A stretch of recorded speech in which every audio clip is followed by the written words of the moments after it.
नमस्कार, आपका स्वागत है हमारे आज के इस वीडियो में जहाँ पर हम देखने जा रहे हैं राजस्थान अर्धवार्षिक परीक्षा 2023-24 के विषय विज्ञान के कक्षा 9वीं के पूरे ओरिजिनल पेपर को।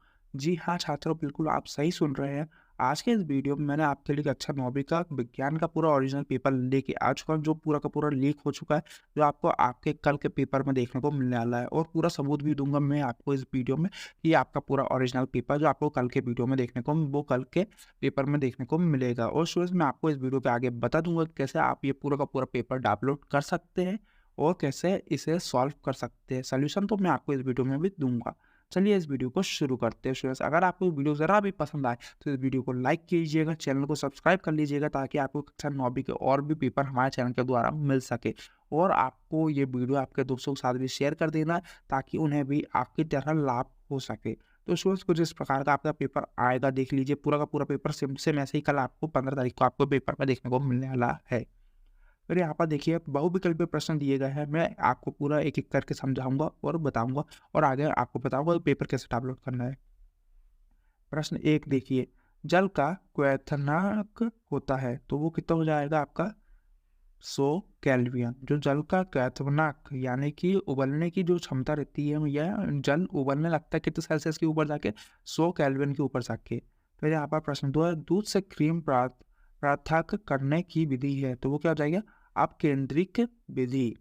फिर यहाँ पर प्रश्न 3 है, कोशिका की आत्मघाती थैली कहते हैं तो वो कैसे कहेंगे लाइसोसोम को।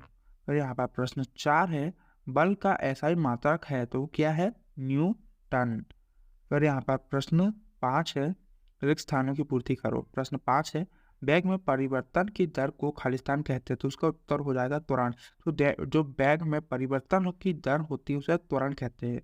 फिर यहाँ पर प्रश्न 6 है, किसी वस्तु पर किया गया कार्य बल तथा विस्थापन के खालिस्तान बराबर होता है तो वो किसके बराबर हो जाएगा गुणनफल के बराबर होता है।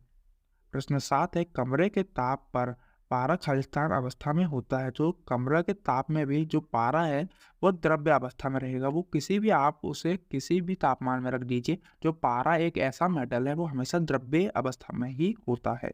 फिर प्रश्न 8 है, अब अवोगाद्रो संख्या का मान खालिस्तान होता है तो जो अवोगाद्रो संख्या है उसका मान होगा 6.022 मल्टीप्लीकेशन 10⁻23। यहाँ पे हो जाएगा उत्तर हो जाएगा। फिर यहाँ पर अति लघु उत्तर प्रश्न है, परमाणु द्रव्यमान इकाई को परिभाषित कीजिए तो इसका जो उत्तर होगा चलिए हम उसे देखते हैं। तो यहाँ पर आपको उत्तर हो जाएगा परमाणु द्रव्यमान इकाई एटॉमिक मास यूनिट एक नैतिक द्रव्यमान की मापनीयता की इकाई है जो अणुओं की द्रव्यमान को निर्दिष्ट करने के लिए उपयोग की जाती है। यह इकाई अणु के द्रव्यमान की तुलना में बड़ी संख्या में प्रयोग में आती है। खासकर परमाणु द्रव्यमान की मात्रा को निर्दिष्ट करने के लिए एएमयू मान 1.1/12 अंक सूचित कार्बन 12 अणु के द्रव्यमान के बराबर होता है। यहाँ पे हो जाएगा उत्तर हो जाएगा। फिर यहाँ पर प्रश्न 2 है, कोशिका का शक्ति गृह किसे कहते हैं एवं क्यों। तो चलिए इसका उत्तर देखते हैं। फिर यहाँ पर आपका उत्तर हो जाएगा कोशिका का शक्ति गृह कोशिका के द्रोह गेनोम को दर्शाने वाली तंत्रिका होती है। यह शक्ति गृह शरीर के सभी व्यक्तिगत विशेषताओं का संचार करता है और कोशिका के जीवन की सभी गतिविधियों को नियंत्रित करता है। इसमें संचित जेनेटिक जानकारी होती है जो कोशिका के विकास कार्य और संरचना को नियंत्रित करती है। यहाँ पे हो जाएगा उत्तर हो जाएगा। फिर यहाँ पर प्रश्न 11वां है, फ्लोएम के घटक एवं कार्य लिखिए। तो यहाँ पर उत्तर हो जाएगा फ्लोएम के घटक में सुगंधित तंतु, जीवन तंतु, सूक्ष्म पोर, फ्लोजेम, फ्लाइवर्स, फ्लोमेल और फ्लोजेम परेंचाइम शामिल होते हैं। फ्लोएम का कार्य होता है पोषक तत्वों, पानी और अन्य आवश्यक ऊर्जा तत्वों को पौधों के विभिन्न भागों तक पहुंचाना। यह प्राइमरी फोटोसिंथेसिस और अन्य स्रोतों से उत्पन्न ऊर्जा को पौधों के अनुग्रहणीय भागों तक पहुंचाता है, जिससे पौधों की विकास और वृद्धि होती है। यह प्रश्न 11 हो गया आपका। प्रश्न 12 देखते हैं हम। तो यहाँ पर प्रश्न 12 है, प्रतिरक्षीकरण किसे कहते हैं? चलिए इसका उत्तर देखते हैं।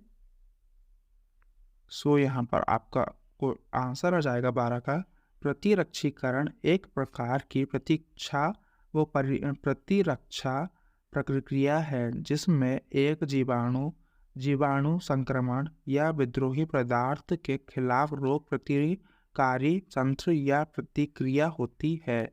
इस प्रतिक्रिया में शरीर या संजीवनी पदार्थ जिसे खनिका तंत्र या जीवाणु रोगाणु के विरुद्ध लड़ाई की जाती है। क्या हो जाएगा? उत्तर हो जाएगा।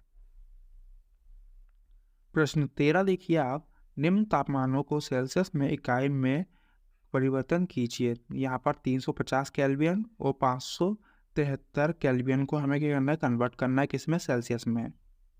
तो इसका उत्तर कुछ इस प्रकार होगा। पहले आपको देखना है ये फॉर्मूला समझिए, आपको बहुत ईजिली पूरा क्वेश्चन बन जाएगा।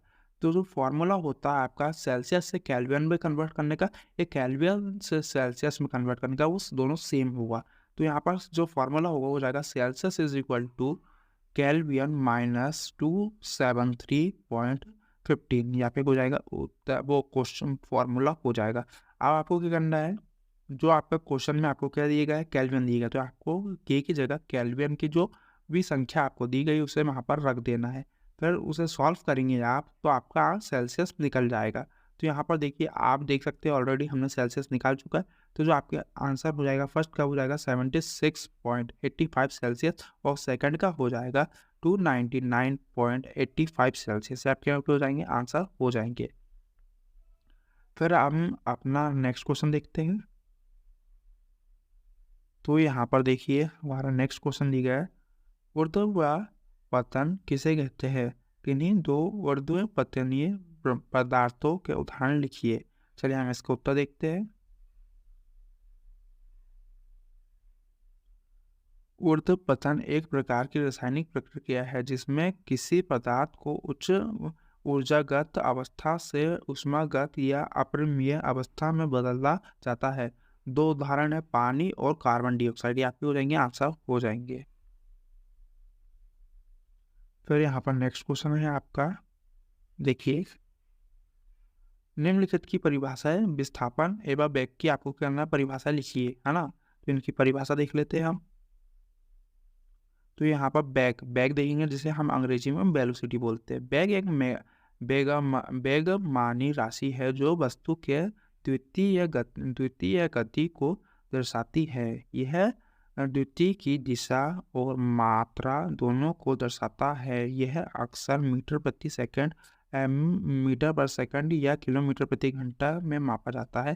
फिर द्रव्यमान को देखेंगे। द्रव्यमान की ऊंचाई बैग हमने पहले पढ़ी है, पहले विस्थापन देखना था हमें, है ना। तो बैग मैंने आपको ऑलरेडी बता दिया, विस्थापन देख लेते हैं।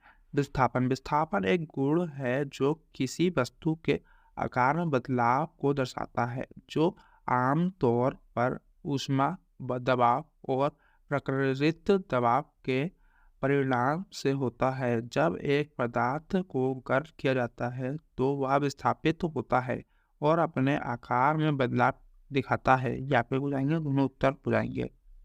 फिर प्रश्न 16 देखेंगे हम। प्रश्न 16 है, यदि m द्रव्यमान की वस्तु को h ऊंचाई से तक ऊपर उठाया जाता है को किए गए कार्य का मान होता है। चलिए हम इसका उत्तर देख लेते हैं। द्रव्यमान की ऊंचाई h तक ऊपर उठाने पर किए गए कार्य का मान द्रव्यमान g मल्टीप्लिकेशन h होगा। यह द्रव्यमान है g गुरुत्वाकर्षण शक्ति की मान्यता होती है 9.8 मीटर पर सेकंड स्क्वायर या 9.8 न्यूटन पर केजी और h ऊंचाई है। यहाँ पे हो जाएगा उत्तर हो जाएगा। फिर यहाँ पर हम अपना नेक्स्ट क्वेश्चन देख लेंगे जो है आपका प्रश्न 17, कंपोस्ट एवं वर्मी कंपोस्ट में एक अंतर लिखिए। चलिए इसका उत्तर देख लेते हैं। कंपोस्ट एवं वर्मी कंपोस्ट क्या होता है? कंपोस्ट और वर्मी कंपोस्ट दोनों ही पौधों के लिए उपयोगी उर्वरक बनाने की प्रक्रिया है, लेकिन इन दोनों में थोड़ा अंतर है। पहले कंपोस्ट देखेंगे। कंपोस्ट एक प्रकार का उर्वरक होता है जो आमतौर पर जीवाणुओं, पौधों, फलों, सब्जियों या जीवों की संश्लेषित अवशेषों से बनाया जाता है। इसमें जलवायु, पानी और मिट्टी से उपजाऊ मिश्रण तैयार किया जाता है, जिससे उर्वरक बनता है। वर्मी कंपोस्ट भी कंपोस्ट की एक तरह होता है, लेकिन इसमें कीड़ों का जैसे कि खेती के कीड़े उपयोग किए जाते हैं। यह कीड़े जीवाणुओं की समृद्धि को बढ़ाते हैं और कंपोस्ट बनाने की प्रक्रिया को तेजी से संपन्न करते हैं। यहाँ पे हो जाएंगे दोनों उत्तर हो जाएंगे। फिर हम अपना नेक्स्ट क्वेश्चन देख लेंगे, जो है हमारा प्रश्न 18। बस की छत पर रखे सामानों की रस्सी से क्यों बांधा जाता है? चलिए इसका उत्तर देखते हैं। ये आपके प्रश्न 2 मार्क्स के लास्ट क्वेश्चन लास्ट आंसर हो जाएगा। सो यहाँ पर आपका प्रश्न 18, बस की छत पर रस्सी से सामान बांधने का मुख्य कारण है कि यह सुनिश्चित करता है कि जब बस चल रही है तो छत पर रखे सामान सुरक्षित रहे। जब बस टेढ़े-मेढ़े रास्ते पर चलती है या जब तेज हवाओं की बस चलती है तो यह रस्सी सामान को स्थिर रखती है और नुकसान से बचाती है। इससे सामान बेहतर सुरक्षित रहता है और बस की यात्रियों की सुरक्षा भी सुनिश्चित होती है। यहाँ पे हो जाएगा पूरा आंसर हो जाएंगे।